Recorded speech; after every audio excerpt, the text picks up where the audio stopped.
Hello all, welcome to Plus 2 Biology. My name is Lakshmi and my topic is biological classification. Please subscribe and let us learn together. Biological classification of organisms. Bio means life. Classifying living organism into groups based on certain characteristics is biological classification. The attempt to classification began century ago. The first classification of identifying organisms began for our own use for food, shelter and clothing. It was Aristotle who was first one to attempt a scientific basis for classification based on morphological characters. He classified animals into two groups, those which had red blood and those that didn't. And he classified plants into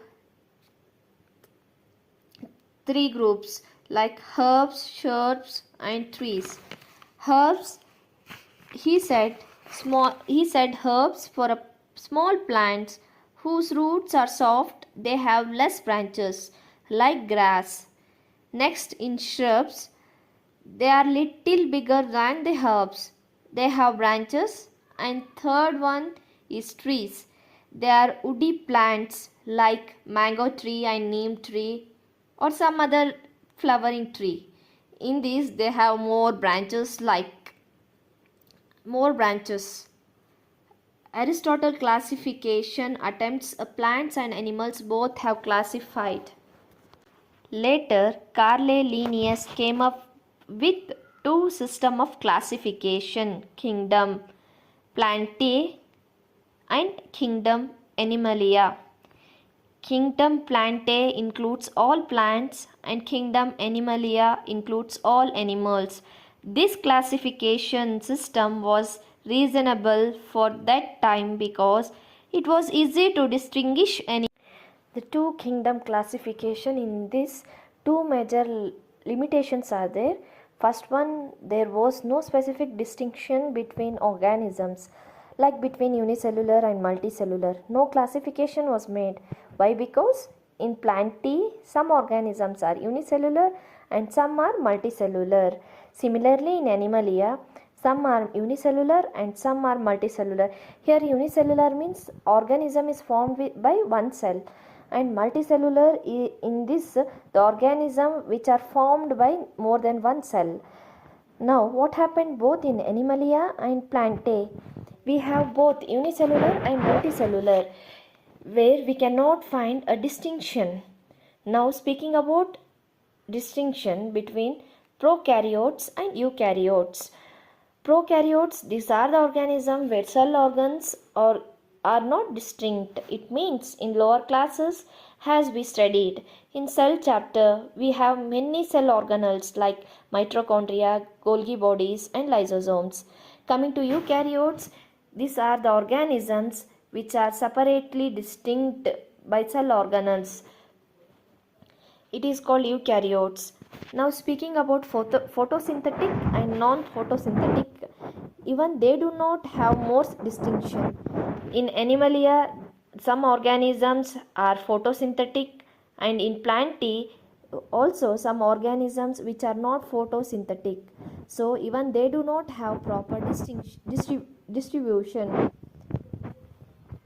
We have done classification, but this classification inside we have separate category of organisms are not distinguished. It means this classification was not so effective. Now let us see one example. In library we have all types of books. Science are arranged in one rack where all the subjects, maths, physics, chemistry, biology, all books are kept in one rack, where other books like sociology, economics, these all are kept in other racks. But in science all the subjects are mixed and kept in one rack. Likewise, the classification done in same way. In limitation, second limitation is many organisms didn't belong to any of the two kingdoms. Now let us now speaking about fungi, virus, bacteria. These are not belonging to plants or animals. Even they are not belonging to both the categories. This organism do not belongs to plants or the animals. What we can do for this type of organisms, in which group we can put? The overall is the two kingdom classification was not so effective to classify organisms. After this came Whittaker's classification of life form. What he did in this classification is he classified all organisms into 5 kingdoms. Exactly, for this we say 5 kingdom classification. Now let us see which all are those 5 kingdoms. But before that, we should see on which basis classification is done. Whittaker classified organisms on 3 factors. First one is cell structure. It means eukaryotes and prokaryotes are classified into separated groups.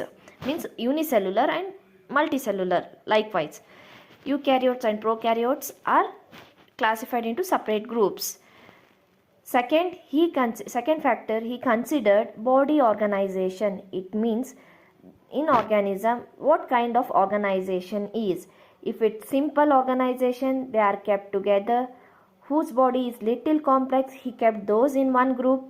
Whose body is more complex from inside, he kept those in other category. Third factor, mode and source of nutrition. In source of nutrition, in these organisms we should know what they eat and from where they bring the food. What is food and source of food? On this basis he categorized separate classification. The happiest thing is the 5 kingdom classification was success. Let's see 5 kingdom classification. On which kingdom they classified. 5 different kingdoms are Monera, Protista, fungi, plantae and animalia. Now, as we studied previously, plantae and animalia before also they were, along with this 3 more kingdoms are added. Those are Monera, Protista and fungi. Now can you think, before we used this word kingdom in taxonomy, who all have seen previous video of mine is living world, they all know the word kingdom. All organisms are classified into 5 kingdoms: Monera, Protista, fungi, plantae and animalia. Now from this 5 kingdom, Monera kingdom is prokaryotes and prokaryote, and remaining 4 kingdom are eukaryotes. Now from this 5 kingdom, let us learn one by one. Let us start with Monera kingdom. In simple, bacteria will fall in this kingdom exactly. Bacteria means bacteria, as we listen word bacteria, we usually say it cause a disease. Bacteria means they cause disease, but it's not exactly like that. We have few bacteria which are good also. As we move on, we will come to know the organism which fall in Monera kingdom have some common characteristics.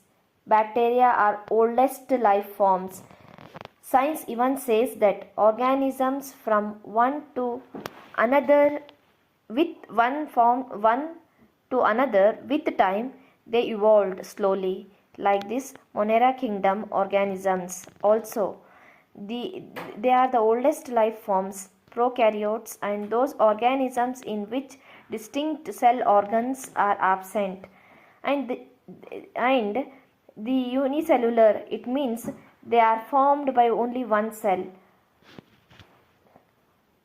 On the topic about nutrition, for this some all autotrophics while others are heterotrophics. Autotrophics means prepare their own food. In these 2 categories, there are in this autotropics, in these two categories are there. First one, photosynthetic autotrophs. Second, chemosynthetic autotrophs. First one is photosynthetic autotrophs. This means with the help of sunlight they prepare their own food with the help of photosynthesis. Green plants prepare their own food. In bacteria also, some photosynthetic bacteria with the help of sunlight they prepare their own food, and on other side some bacteria prepare their food with the help of chemicals. Those are called as chemosynthetic autotrophs. And along with this we have one more category, it's heterotropics, the bacteria which depends on others for their food. Next question is how bacteria looks, where we will find them. This all curiosities will come to our mind because bacteria are too tiny. We cannot see them with naked eyes. Bacteria appears in the variety of shapes and size. If we speak about shapes, some are round and some are rod shape, some are basically we find different shapes where we will be seen, bacteria are seen. We can find bacteria in soil, in deep ocean, in hot springs, in snow, in desert, and in the plant body, and also the human body also, and animal body. No, animal body also we can see bacteria. This means we find bacteria everywhere. Easily I can define bacteria are seen everywhere. We notice many types.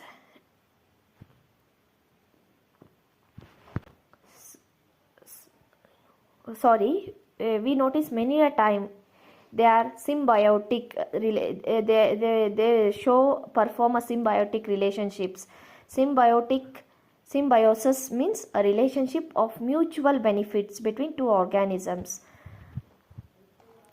I will give one example for this. Example, inside our gut, in intestine, we find some good bacteria. These good bacteria get nutrition from us and they help, and bacteria also in reverse they help us in digestion. We also have a benefits with that bacteria. We take a benefit from that bacteria. This Monera kingdom are seen everywhere. It may be in the soil, ocean, snow or desert, inside our body also. If we speak about bacteria types on this basis of shapes, there are 4 types. Coccus, they are spherical in shape. Second one, Bacillus, they are cylindrical in shape. Third one is Vibrium, they are comma shaped. Fourth, Spirillum, they are spiral shaped. Now in bacteria we should study in details like Archibacteria, Eubacteria, Mycoplasmas and Cyanobacteria. Let's speak about Archibacteria. Archi means ancient. These are ancient bacteria. They have rigid cell wall. This cell wall is very strong. This Archibacteria will survive in high temperature, high salt concentration. This will survive in meshy area too. They survive in all places because of their rigid cell wall. Do you know why rigid cell wall present? Because this cell wall is strong and because they contain a muramic acid. So they survive in a high salt area. We all call them as halophiles. Halo means salt, philes means love. The bacteria which love salt are halophiles. Example, halobacterium. In high temperature, thermophiles. The bacteria which loves heat is called thermophile. In fact, some thermophiles will produce some bright colors like in the picture I am showing inside Yellowstone National Park in United States. hot spring. This is the largest hot spring of the United States. Now you can see here a colorful bright color. These are colors produced by thermophiles and they stay there itself. Some same like this, only third category is there. Third one is methanogens. They are often found in marsh area. In fact, they are seen inside the cow and buffalo guts. By the name we get to know methanogens means it has a link with methane. These bacteria are used in the production of methane. So they say methanogens. Example: methanobacteria, methanococcus, methanotherms. Like this, we have seen how archibacteria are in extreme high temperature, based on which archibacteria are in habitat, and we classify them as halophiles, thermophiles and methanogens. We see that archibacteria, some are heterotrophs and which depends on others for food, but more archibacteria are chemoautotrophs. Chemo means chemicals, as we studied earlier. Autotrophs means they prepare their own food using chemicals. Chemoautotrophs means the organism which prepare food by themselves using chemicals. I think the concept is clear. If it's clear, do comment and let me know. Do comment on +2 biology. Now coming to eubacteria. Eu means true. It is a true bacteria. If we listen a word bacteria, we think of prokaryotes, unicellular, normal bacteria, right? The normal bacteria which we will be seen normally do follow under eubacteria. In this bacteria also the ridged cell wall is present. In this type of bacteria we see some special thing is flagellum. It is a tail-like structure. In this bacteria, it is present, flagellum is present, which helps in swimming. They can move from one place to another. This is a special advantage of this bacteria. If we speak about nutrition, this bacteria, some are photosynthetic, some are chemosynthetic autotrophs and few are heterotrophs. I think these three by now you all know. Photosynthetic means with the help of light they prepare their own food. Chemosynthetic autotrophs means with the help of chemicals they prepare their own food.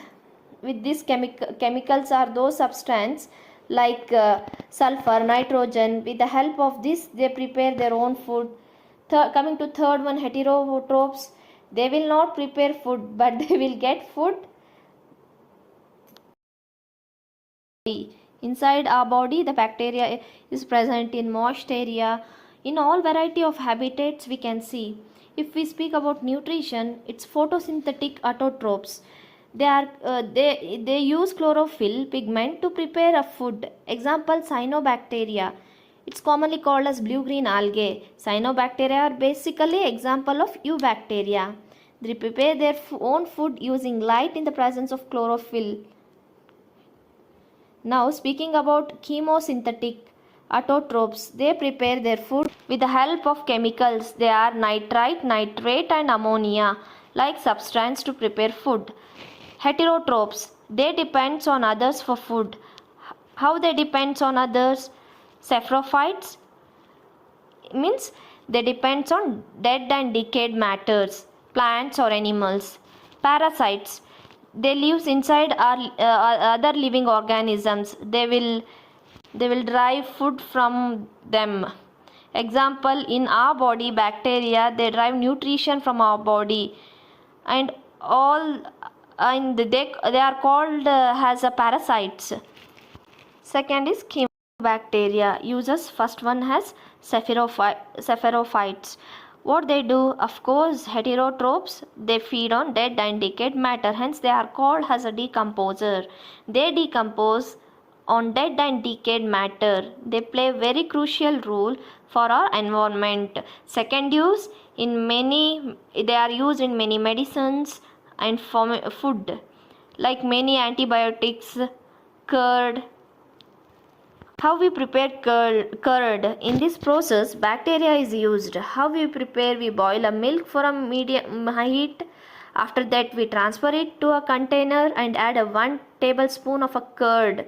Then milk is converted into a curd by the process of fermentation. Lactobacillus bacteria plays a crucial role in converting milk to curd. Third point is recycling. Example, in the field, agricultural field, one bacteria is there. Its name is Rhizobium bacteria. This bacteria are found in leguminous plant roots, means peas, soya beans, etc., in which plant root have a noots. Here a bacteria Rhizobium is present. Now between plants and root nodes, between the plant roots nodes and Rhizobium bacteria, they play a mutual relationship. We call it as symbiotic relationship. Rhizobium have advantage of getting food from plant roots node, and plant also have advantage of bacteria. It fixes a nitrogen fixation. This bacteria will fix nitrogen in soil for plants. It keeps nitrogen available. Trophic eubacteria, pathogens. As we speak about good bacteria, there are bad bacteria also. How bacteria will come to work on many good things. Sometimes it prepare food, and sometimes in medicines, even it is also fertilize the field. It decomposes also. Same like this only, few bacteria are there which cause diseases. Exactly, the disease causing bacteria are called pathogens. In fact, in human beings, typhoid cause Salmonella typhi. Salmonella typhi. Here it is a scientific name. Both generic name and species name is present. Second one, cholera. This is caused by Vibrio cholera bacteria. And coming to the third one, tetanus is caused by Clostridium tetani. Fourth one is tuberculosis caused by Mycobacterium tuberculosis, means TB. Name in general we call it as TB. In plants also we see, not only in animals. In plants it's citrus canker caused by the bacteria Xanthomonas. Like this we see bacteria are of all types. Some are good and few are bad. They causes a disease. Next type is cyanobacteria. Let's study cyanobacteria in detail. They are commonly called as blue-green algae. Why they say like this? Because when cyanobacteria we split, cyano means blue. These bacteria are seen in microscope. We can observe in microscope. We can see like this wave under microscope, and its color is blue. From here it got a name called cyanobacteria. Second, it performs photosynthesis, same like our green plants. In presence of sunlight and with the help of chlorophyll, it prepares food by itself. As we all know, what happens in the process of photosynthesis, carbon dioxide is taken in and oxygen is given out. The cyanobacteria will add oxygen to environment, means atmospheric air. It makes atmosphere with oxygen rich. It is seen through that cyanobacteria are ancestors of this earth. They are said ancestors because they prepare their own food, because other bacteria are dependent. Next one is mycoplasma. This one parasitic bacteria. Parasitic means, by now we all knows, parasite means they go inside some host organism and they get settled there, and also derive a nutrition from that host body, and it in reverse it causes a disease for a host organism. And this one has no cell wall. It is contrast to archibacteria. There a ridged cell wall is present, which is very strong and survive in all habitat. As we all know, bacteria are smaller in size. In that also, mycoplasm is very smallest living cell. Now let us speak about habitat, where we get to see this bacteria. As I said before, these parasites will be searching for host organism, for a host. For example, human respiratory tract. Many a time it also this type of parasites are also present in urinogenetical tract. They settle there. Also they are seen in a blood smear. These are parasites which cause diseases. It also causes pneumonia, mycoplasm pneumonia. Okay. Other than this, FIA. After speaking so much about Monera, now let us see Monera reproduction. Monera will reproduce both bisexual and asexual. Asexual also they reproduce. Majorly we can see in asexual reproduction, majorly we can see a fission or spore formation. With this method we all have studied in a earlier what methods the organisms are reproduced. As we all know, asexual reproduction, it is done with a single cell. Many copies are formed. They are genetically same copies. Coming to the sexual mode of reproduction, where we see that two parents are necessary. Together produces a new daughter once. Majorly we see DNA transform. Here with the help of two parents, two daughter cells are formed. That two daughter cell contains a DNA which are transformed from their parents, but in asexual reproduction only genetical copies are formed. Here DNA is transformed. Let's see in detail mode of reproduction in bacteria. First let us speak about fission, is asexual mode of reproduction. Here what happens, the cell gets splits. One organism splits and forms a new organism. One parent bacterium splits to form a two daughter bacteria. Bacteria is a plural, bacterium is singular. This is a parent bacteria. What happens inside chromosome? Copy is formed. So cell is enlarged bit with time. The copy of chromosomes move far and eventually they form a wall and separate out and we get two daughter bacteria. In this process, from one parent bacterium we get two daughter bacteria, right? After fission, parent does not exist. Finally we get two daughter bacteria. So they say in fission parent bacteria cautious to exist, means stop. Here parents are disappears when the two daughter bacteria are formed. Parents do not exist in asexual reproduction. Next, coming to the sexual reproduction in bacteria, we need two parents. Let us understand in easy way. We see two parents bacteria. Both parents have their own genetic material. How we can identify two different chromosomes? So I change the color of chromosome. One parent have a red chromosome and second parent have a black chromosome. Here chromosome is nothing but a genetic material in which is in the chromosome. Genetic material present in the chromosome. Here between the two parents new bridge is formed. Okay, here one parent and chromosome to second parent through this bridge, means in black chromosome red chromosome is mixed, which it was sent from a first parent. Now in the second parent we get to see a black and red mixed chromosome. It splits and forms a wall. As we discussed in asexual reproduction, what happens here is after splitting two daughter bacteria is formed. what kind of chromosome we find in the daughter? Black and red mix.